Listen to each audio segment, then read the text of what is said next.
پچھلے کچھ دنوں سے ہر طرف یہ شادیانے بجائے جا رہے ہیں کہ پاکستان گرے لسٹ سے نکل گیا ہے اور یہ پاکستان کی بہت بڑی کامیابی ہے. یعنی عام تاثر یہ ملتا ہے کہ جیسے شاید یہ دنیا کے ممالک کے بیچ میں مقابلہ لگا ہوا تھا اور باقی سارے ممالک بھی ہی گرے لسٹ میں ہی تھے اور ہم شاید پہلے نکل آئے اور یہ کوئی بہت بڑی اچیومنٹ ہے. حالانکہ شاید مہذب دنیا جو ہے وہ اس لسٹ میں کبھی تھی ہی نہیں اور ہم پہ تو سختی کر کے 29 پوائنٹس یا 28 پوائنٹ جتنے بھی ہیں ان کے اوپر عمل درآمد کروایا گیا. اب سب اس چیز کا کریڈٹ لے رہے ہیں, پی ٹی آئی بھی, پیپلز پارٹی بھی, آرمی بھی, سیاستدان بھی, سب اس چیز کا کریڈٹ لے رہے ہیں کہ پاکستان گرے لسٹ میں ان کی وجہ سے نکلا ہے, لیکن کوئی یہ نہیں بتا رہا کہ پاکستان گرے لسٹ میں آیا کیسے. مجھے اپنے لڑکپن کے دن یاد ہے کہ یہاں لاہور میں 2 بڑے زبردست مالز بنے تھے, ایک پینوراما اور ایک پیس, اور یہاں ہر دکان کے بعد یعنی ہم جینز یا شرٹ یا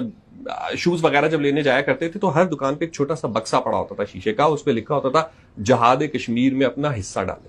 اور ہم اکثر اوقات دکاندار سے لڑ کے جو 50-100 بچایا کرتے تھے وہ اس میں اس بکسے میں ڈال دیا کرتے تھے. آج میں یہ سوچتا ہوں کہ وہ پیسہ آخر کون کلیکٹ کرتا تھا, وہ پیسہ آخر جاتا کہاں تھا. اگر وہ جہاد کشمیر پر لگ رہا تھا تو کوئی تو تھا نا جو بکسا رکھ کے گیا تھا اور پھر اس بکسے کو لے کے بھی جایا کرتا تھا. تو وہ جو پیسے کی منتقلی تھی یا جو پیسے کا خرچ کرنا تھا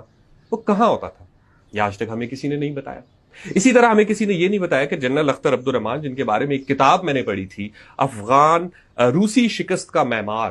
یعنی روس کے ٹکڑے کر دیے تھے جنرل اختر عبد الرحمان نے, اس کے بیٹوں نے شوگر ملیں کیسے لگائیں اور پھر سوئٹزرلینڈ کے بینکوں میں ان کے اکاؤنٹ کیسے ہوئے,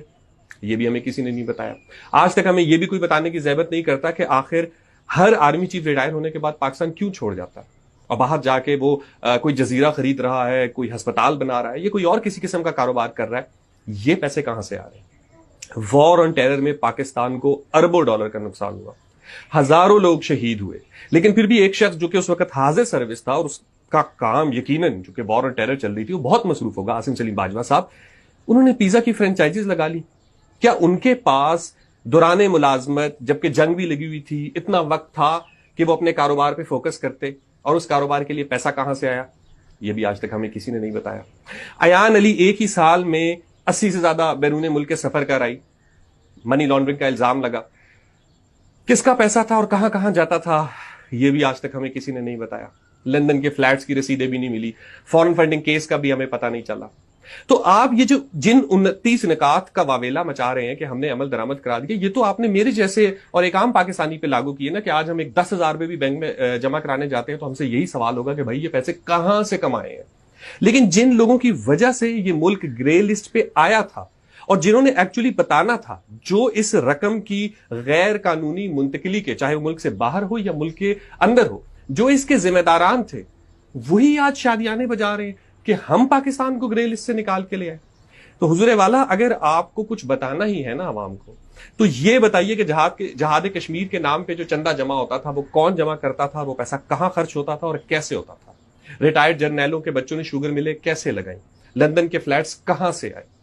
سرے محل کہاں بنا, کیسے بنا. اگر جوابات دینے ہی ہیں تو ان سوالات کے دیجیے, یہ بار بار ہمیں آ کے یہ نہ بتائیں کہ آپ پاکستان کو گرے لسٹ سے نکال کے لے آئے. وہ تو ہمیں پتہ ہے پاکستان گرے لسٹ سے نکل آیا کیسا تھا,